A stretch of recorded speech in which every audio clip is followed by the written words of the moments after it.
beginning of the video, I said I was gonna hike these two trails, the River Trail and the Prairie Loop Trail, I think they were called, but 4 of the 8 trails here in the park are pretty much closed because they're impassable from the flooding. So I did about half of that, couldn't go any farther, and doubled back and did the Vista Loop Trail. I would have done more, but my battery died on my phone. So the first part of what you'll see is that first part of the river trail until I had to turn around. Anyway, the video explains all that. Just so you know, most of this is not what I initially said at the beginning of the video. Most of it is the Vista Loop Trail. We'll go back and do those other trails once they dry up. Hey y'all! Today I'm at Good Earth State Park, and I've actually been walking for a while, but there were people around. A couple with a dog and a couple with a not so happy child. But as you can see, it's cold this morning.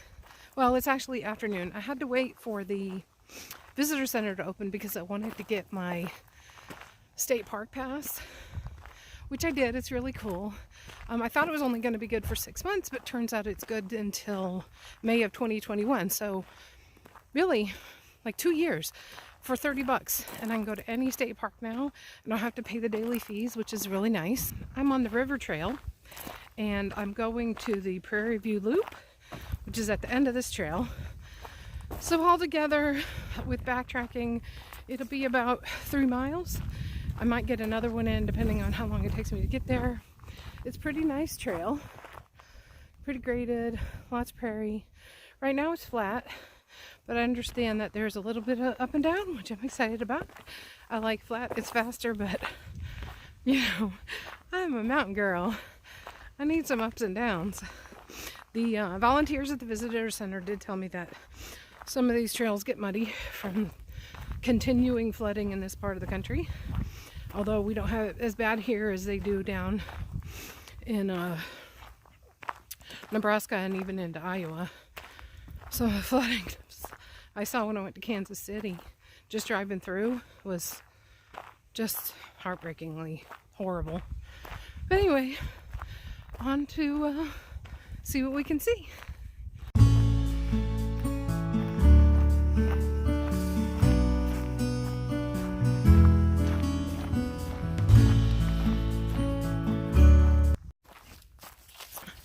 I spent the last, 5 or 6 videos on the Sioux Falls Bike Trail, which is all paved because it's a bike trail.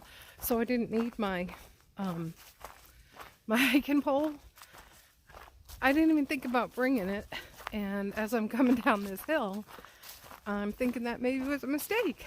So it ought to be interesting going back up this hill without my hiking poles. Might take me a little bit, but I'll find a way to get it done. It's really pretty here too. I wish I'd have come a little bit sooner. There would have been more colors on the trees. But you know, life.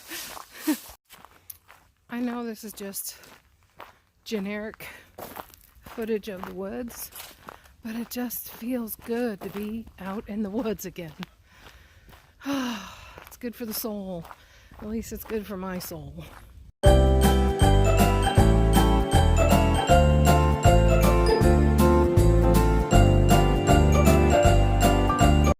So I just passed a sign that said the trail was closed due to flooding, but the volunteer at the visitor center said that it was okay to hike down here, just so I knew that it was really muddy. So I'm just going to go till it gets muddy, and then we'll turn around. I might have to come back and do this all over again. We'll see. So not only is it really muddy here, but I'm not 100% sure where the trail goes from here. I don't know if it goes through that right there or not. Let me see if I can figure it out. We'll see. Ooh, it's slippery muddy here. So I climbed up there because it's kind of flat, and I thought maybe it was a old road bed or something that would get me around that water. but it's just totally blocked with blowdowns and looks like it's sort of the end of the road. So I can see the river over there. The water in the front's not the river. It's the water back there in the background. That's the river, I think. And I know that this goes along the river, but I'm gonna take that little spit in between this water and the next water. Even though there's not really a clear trail there, I'm gonna see if I can find a way across. Now, I just have to get back down there. Well, I tried, and there's just no clear way to get around that little place of standing water without being ankle deep in mud, and it's cold outside. I'm just not willing to do that today. So I'll have to wait for it to either ice over or dry up, and we'll try this trail again another day.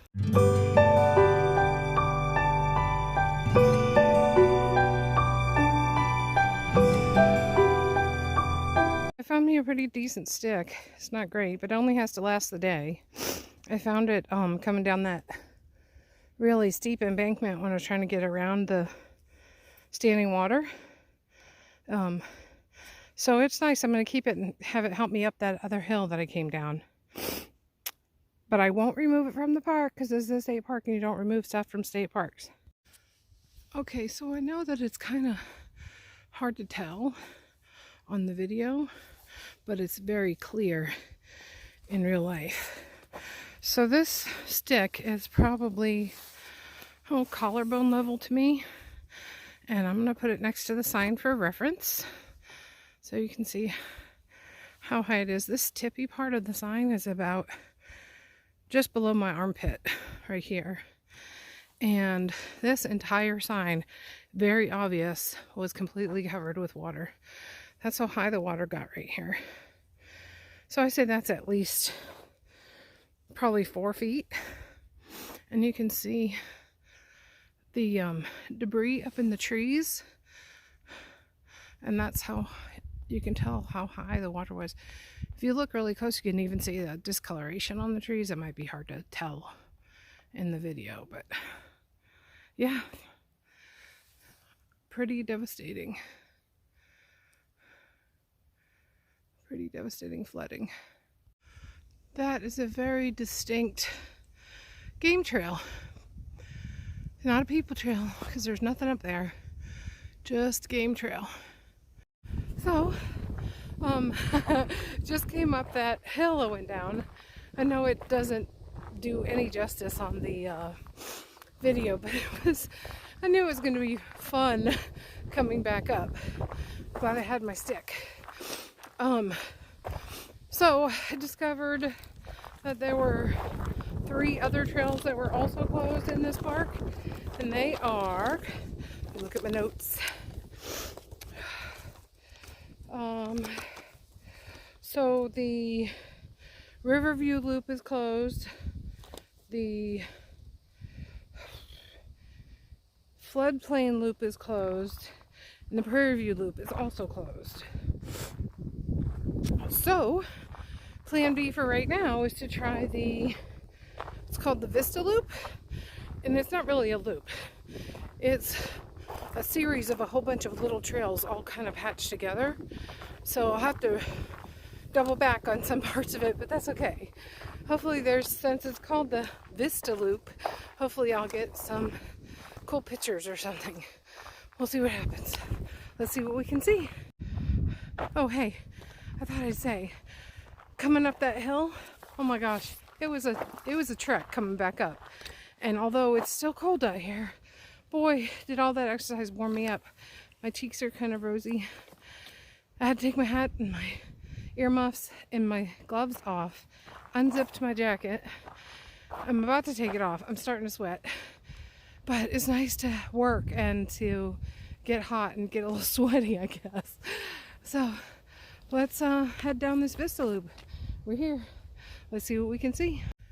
It's nice they have these little benches along the trail, and they also had very substantial and closed, what I call a privy, but here I noticed that all of the places that are for you to stop and use the quote-unquote facilities are called vaults here. V-A-U-L-T. Just interesting Midwest or South Dakota terminology, I suppose. Just not what I'm used to calling it. I just call it a privy. So, what the heck, man? I've done like 5 or 6 hikes. My foot's been feeling really good. Felt really good after I was in the hospital because I was on so many painkillers that it was great, feeling great. And all those hikes I did after, I was really like doing so good with my foot. I've even been like going up and down stairs without any problem. And now granted, all those hikes on the bike trail are flat and paved. And this is, there was that one section that was pretty steep. Other than that, it's pretty freaking flat. I mean, you can see behind me how flat this trail is. And it's not paved, but I mean, it's hard packed dirt and gravel. I mean, I don't know what else to call this, but it's pretty hard packed. It's almost like a dirt road walk. And all of a sudden my foot's starting to hurt. It's not even really my foot. It's kind of like sort of my Achilles, but not really. It's in a different place. I don't know how to explain where it is. Kind of like where your heel and your Achilles meet. But I don't really think it's Achilles. I just don't get it. Ugh. I don't have to deal with this again. Oh well. I'm gonna keep going anyway. Kind of don't have a choice. Oh, let's see what else we can see.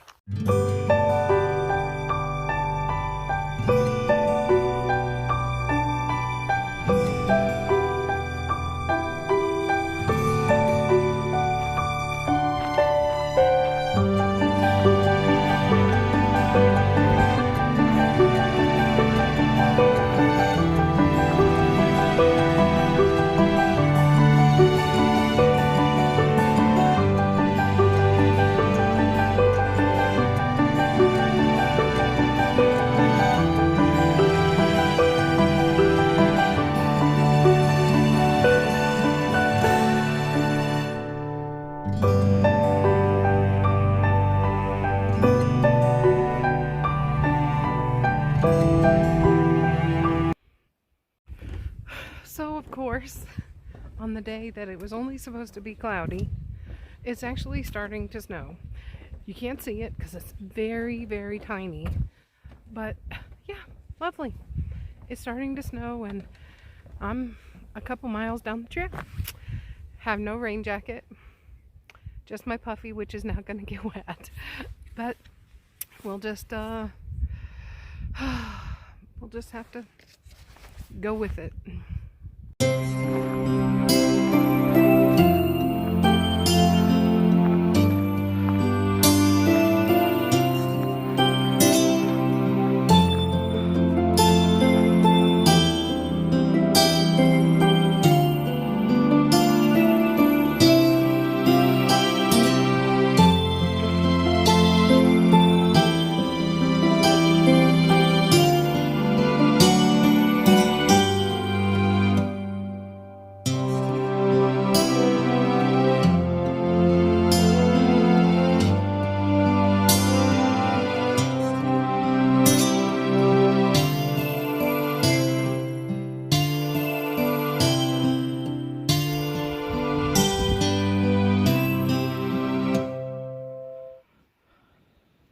That's the Big Sioux River.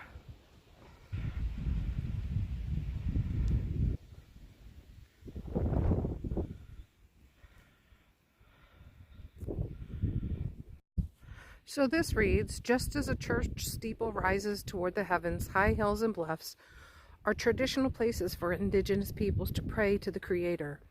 Imagine a village resident leaving home and climbing to the heights of this bluff for a quiet moment of reflection and prayer. The Omaha, Ponca, Iowa, and Oto believe the universe is organized as a great circle, with Father Sky above and Mother Earth below. Atop this bluff, you stand at the center of that circle of life. You overlook a life-giving source of water. You are sheltered by the circle of the sky, but grounded on the earth. This would have been an ideal spot for prayer and ceremony. The power of the circle. This circular symbol represents the four directions, another aspect of the sacred landscape. The knowledge that the universe was organized as a great circle was so powerful that this symbol was repeated in daily life. The Bull Boast mounds and most of the dwellings at Blood Run Good Earth were circular. While hunting bison, the Omaha, Ponca, Iowa, and Oto arranged their teepees in camp circles. These circles were reminders that everyone was connected with each other and connected with the natural world.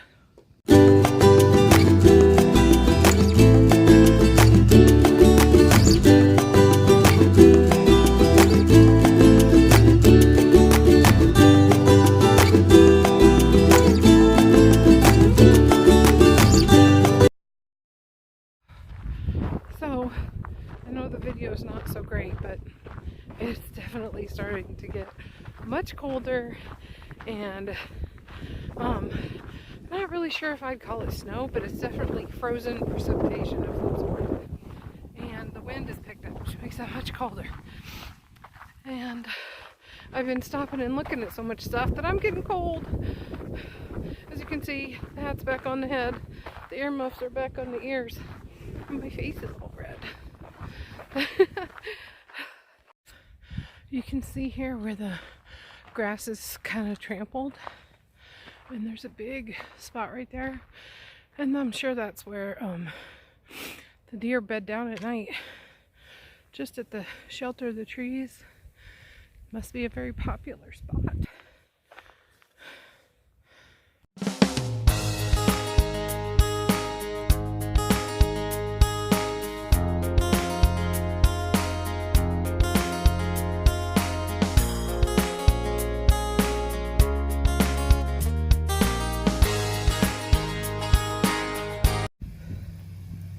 These are rose hips. I don't know how well you can see it, but those are rose hips, which are the fruit of the rose plant. It's kind of hard to grow these kinds of roses in the south because they need the cold, but this is pretty cool. These are what they make like tea out of, rose hips.